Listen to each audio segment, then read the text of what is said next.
Okay, now student, we will discuss diversification of productive activities. Agriculture is already overcrowded. A major proportion of the increasing labor force needs to find alternative employment opportunities in other non-farm sectors. So we have already seen that agriculture is overburdened. Overburdened means in rural areas, most of the peoples are engaged in farming. That means most of the laborers and most of the workers are engaged in agricultural works, and that is why agriculture sector is overburdened, and that is why in rural areas we have to find some alternate employment opportunities. What is alternate employment opportunities? Apart from agriculture, we have to find some other sectors, that is non-farm sector, that is non-farm sector. Okay, that is non-farm sector, which would give not only the sustainable livelihood to the workers or the laborers in rural areas, but also give them some income or earning sources. Okay, so diversification of productive activities means if most of the peoples in agriculture sector, then what will happen? There will create an disguised unemployment, because most of the peoples will not get work in agriculture only. So if some peoples diverts their work in some other sectors, then they will sustain their livelihood. Not only they will sustain their livelihood, not only they will be employed, they will get some earning from other sectors also. Okay, so one by one we will discuss the other sectors. So number one is animal husbandry. Number one is animal husbandry. This is a part of non-farm areas. Number one is animal husbandry and dairy. This is a very important point. The diversification of diversification of productive activities. Okay, number one point is animal husbandry and dairy. It is a non-farm sector. Animal husbandry plays a very important role in rural economy. So we know that there are so many people in rural areas that depends on animal husbandry and dairy, and that is why it is that is why it plays a very important role in rural economy. Livestock farming, cattle, goats and fowls are widely held species. So we see that in rural areas most of the families, they use some livestock like cattle, goats, fowls, all these things. These species they look after in their family. India owns one of the largest livestock population in the world. So it is a information that we have got, that India is the largest livestock populations. India consists of largest livestock population in the world. That means the so many livestock are looked after in our country.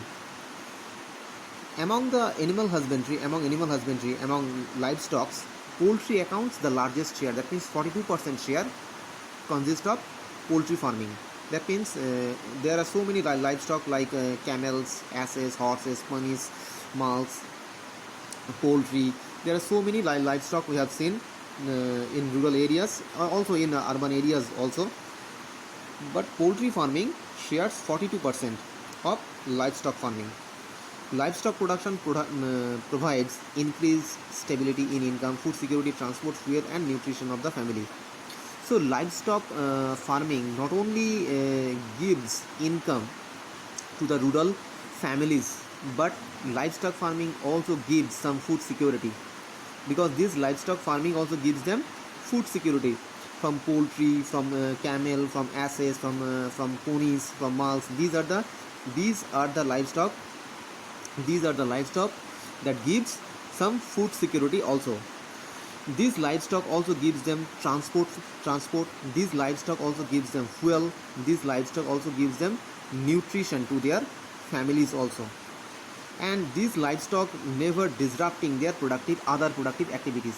So if they use animal husbandry, if they continue their livestock productions, it will never disrupting their other productive activities, whether it is their business, whether it is their agriculture.